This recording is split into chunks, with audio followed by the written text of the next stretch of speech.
Bonjour, aujourd'hui c'est la fête de la Sainte Famille. Alors c'est votre fête.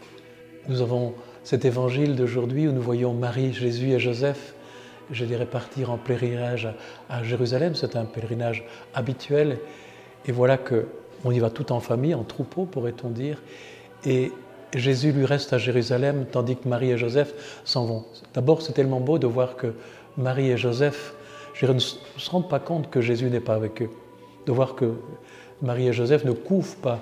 Jésus le laisse aussi en liberté, mais en fin de journée, ils se rendent compte que Jésus n'est pas là. Alors imaginez-vous de ne pas voir votre enfant après 1 heure ou 2 qui ne rentre pas de l'école ou que sais-je.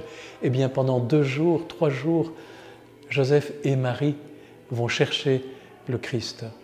Et puis ils vont s'en retourner à Jérusalem et là ils le voient assis au milieu des docteurs. Et Jésus pose des questions, interroge et il donne des réponses.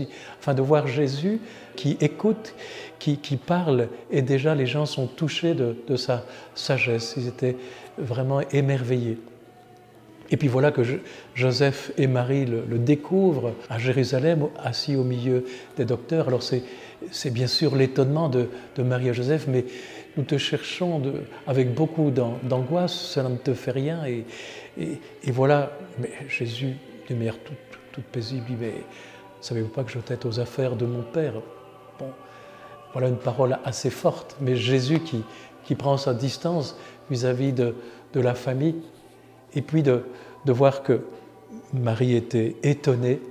Et c'est beau de voir cette sainte famille, cette famille, et là de voir que Jésus grandissait en âge, en sagesse. Il y a une croissance. Nous sommes appelés peut-être à réfléchir un tout petit peu sur notre famille. Marie d'abord garde des choses dans son cœur. Il est beau d'intérioriser qu'est-ce que nous vivons en famille, de beau ou de dur. Il nous faut, je dirais aussi, rendre grâce. De voir sa famille qui est sur le regard de Dieu. Dieu a un regard bienveillant à l'égard de notre famille. Je pense qu'il est tellement important parce que Dieu est famille. Dieu est Père, Fils et Esprit Saint.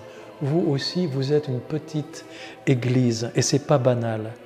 Aussi, il nous est donné et demandé d'aimer notre famille telle qu'elle est. Ne la comparez pas à d'autres. Soit vous allez être enorgueillis ou bien simplement découragés. Montrez à Dieu votre famille, votre petite église.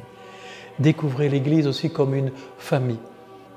Et la famille est vraiment une école de vie, vraiment irremplaçable. Et vous avez ce qu'il vous faut pour transmettre la foi à vos enfants. Il n'y a que vous êtes les enseignants adaptés et vous avez des ressources en vous. Les familles restent familles, même avec des échecs. Et glissez-vous dans cette grande famille qu'est l'Église. Le Christ est attentif spécialement aux familles qui souffrent. Revenez souvent à la grâce de votre rencontre, votre première rencontre, quand vous vous êtes fait signe, que vous vous êtes reconnu, tiens, ce sera peut-être mon époux ou mon épouse. Revenez à la source de votre amour. Souvent, quand je marie quelqu'un, un couple, eh bien, je leur donne la croix. Un couple qui a pu traverser quelques épreuves, eh bien, devient un couple solide. Savoir traverser les épreuves, il y a souvent après cela un temps de grâce, un temps de lumière, pour seulement se laisser fortifier. Et puis je donne aussi un pot de miel, parce que dans le couple, il n'y a pas que la croix, il y a aussi l'amour de Dieu. Il y a cette tendresse, il y a cette vie des enfants, il y a tout ce que vous pouvez recevoir l'un de l'autre. Votre amour dit Dieu. Rien ne dit plus l'amour de Dieu que votre couple. Et je dirais, vos enfants ont besoin de voir votre amour. Ils ont besoin de cette sécurité bien plus que d'autres choses. Alors je vous souhaite une très belle fête de la famille et là aussi, glissez-vous dans cette sainte famille. Glissez-vous dans cette famille parfaite qu'est la Trinité. Et vous avez des ressources en vous pour vous aimer. Et vous avez aussi une croissance de votre amour. C'est passionnant que de vivre en couple ou de vivre en communauté. C'est toujours une histoire d'amour. Et bien que le Seigneur bénisse votre amour et vous donne beaucoup de foi et d'espérance aujourd'hui et toujours.